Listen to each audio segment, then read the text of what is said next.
पाकिस्तानी इंतखाबात में धांधली के इल्ज़ामात नए नहीं हैं, मगर अगर आप किसी सियासी जमात के पोलिंग एजेंट हैं जिसका काम अपने वोट्स को सही तरीके से गिनवाना और उनकी हिफाजत करना है, तो ये वीडियो आपके लिए मददगार साबित होगी। 2018 के आम इंतखाबात हों या कराची में बल्दियाती इंतखाबात, प्रिजाइडिंग ऑफिसर्स और रिटर्निंग ऑफिसर्स पर ये इल्ज़ामात लगाए जाते हैं कि उनकी जानिब से फॉर्म 45 या तो दिया ही नहीं गया या फिर अगर दिया भी गया तो बाद में आरओ ऑफिस में नताइज तब्दील कर दिए गए। इस सूरत हाल का आपको दोबारा से सामना ना हो तो इसके लिए जरूरी है कि बतौर पोलिंग एजेंट आपको पता हो कि आपको अपने वोट की हिफाजत कैसे यकीनी बनानी है। इस सिलसिले की सबसे पहली और अहम तरीन कड़ी इंतखाबी नताइज का फॉर्म 45 है, जो कि किसी भी नतीजे की तस्दीक के लिए सबसे अहम दस्तावेज है। फॉर्म 45 प्रिजाइडिंग ऑफिसर तमाम पोलिंग एजेंट्स के सामने भरेगा और इसको भरने का तरीका इंतहाई आसान है। इंतखाबी हल्के और पोलिंग स्टेशन का नाम और हर पोलिंग स्टेशन पर मर्दों और औरतों के वोटों की तादाद हर फॉर्म 45 पर लिखी जाएगी। सबसे अहम मरहला, हर कैंडिडेट के नाम के आगे उसको मिलने वाले दुरुस्त वोट लिखना है, जिसके बाद बारी आएगी दुरुस्त, चैलेंज्ड वोट और टेंडर्ड वोटों की। मगर सवाल ये है कि ये टेंडर्ड और चैलेंज वोट हैं क्या? सबसे पहले बात करते हैं टेंडर्ड वोटों की।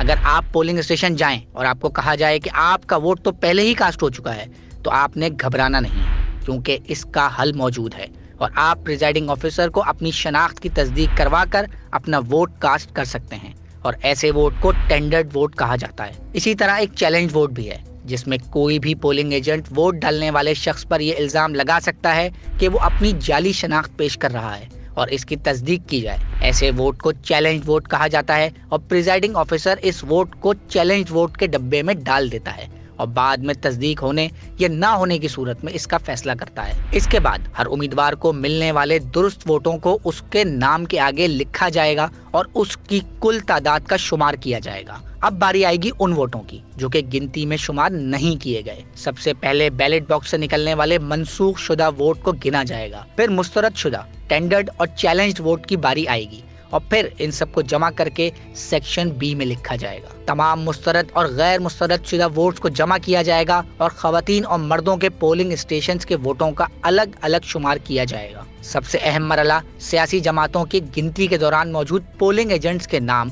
और उनके दस्तखत का है। इसके बाद प्रिजाइडिंग ऑफिसर और सीनियर असिस्टेंट प्रिजाइडिंग ऑफिसर भी अपना नाम, ओहदा, तैनाती की जगह, अपने दस्तखत और अंगूठे का निशान फॉर्म 45 पर सब्त करेंगे। सियासी जमातों के पोलिंग एजेंट्स के लिए ये अहम है कि वो इस बात को यकीनी बनाएं कि प्रिजाइडिंग और सीनियर असिस्टेंट प्रिजाइडिंग ऑफिसर के अंगूठे के निशान लाजमी फॉर्म 45 पर मौजूद हो, ताकि नताइज में रद्द बदल का इम्कान कम से कम हो। प्रिजाइडिंग ऑफिसर फॉर्म 45 पर वक्त का इंदराज भी करेगा ताकि ये तस्दीक की जा सके कि फॉर्म 45 कब दिया गया। फॉर्म 45 भरने के बाद प्रिजाइडिंग ऑफिसर उसकी एक कॉपी बजरिया इलेक्शन मैनेजमेंट सिस्टम की ऐप के रिटर्निंग ऑफिसर को भेज देगा और कॉपीज तमाम पोलिंग एजेंट को भी फराहम करेगा। तमाम पोलिंग एजेंट्स के लिए अहम है कि वो फॉर्म 45 हासिल किए बगैर पोलिंग स्टेशन किसी सूरत ना छोड़ें। अब आते हैं फॉर्म 46 की तरफ, जिसका मकसद प्रिजाइडिंग ऑफिसर को फराहम करदा वोटिंग बुक्स और उसमें से इस्तेमाल बैलेट पेपर्स का हिसाब करना है। प्रिजाइडिंग ऑफिसर इसमें आरओ ऑफिस से मिलने वाले बैलेट पेपर और उनकी बुक्स का इंदराज करेगा, फिर बैलेट बॉक्स से बरामद होने वाले तमाम मुस्तरद और गैर मुस्तरद वोटों का इंदराज करेगा। प्रिजाइडिंग ऑफिसर गैर जारी शुदा बैलेट पेपर्स की तफसील भी फॉर्म 46 में दर्ज करेगा। इस्तेमाल शुदा और बचे हुए बैलेट पेपर्स की कुल तादाद फराहम करदा बैलेट पेपर्स के बराबर होनी चाहिए। उसके बाद स्टेशन में मौजूद पोलिंग एजेंट्स के नाम, उनकी सियासी वाबस्तगी और उनके दस्तखत भी फॉर्म 46 पर लिए जाएंगे। बादअज़ां प्रिजाइडिंग ऑफिसर और सीनियर असिस्टेंट प्रिजाइडिंग ऑफिसर भी अपने नाम, दस्तखत और अंगूठे के निशान उस पर लगाएंगे और इसकी कॉपीज आरओ को भेजने के अलावा पोलिंग एजेंट्स को भी फराहम की जाएगी। फॉर्म 47 की बात करें तो उसका मकसद उस हल्के में मौजूद तमाम पोलिंग स्टेशंस पर डाले गए और मनसूख शुदा वोट्स का हिसाब करना होता है। फॉर्म 48 के जरिए हर उम्मीदवार को हल्के में पड़ने वाले वोट्स को जमा किया जाता है। जबकि फॉर्म 49 की बात करें तो ये एक हतमी सरकारी नतीजा है जिसको बाकायदा गैजेट ऑफ पाकिस्तान में शामिल किया जाता है और इसमें हर उम्मीदवार का नाम, उसका इंतखाबी निशान और उसको मिलने वाले वोट शामिल होते हैं।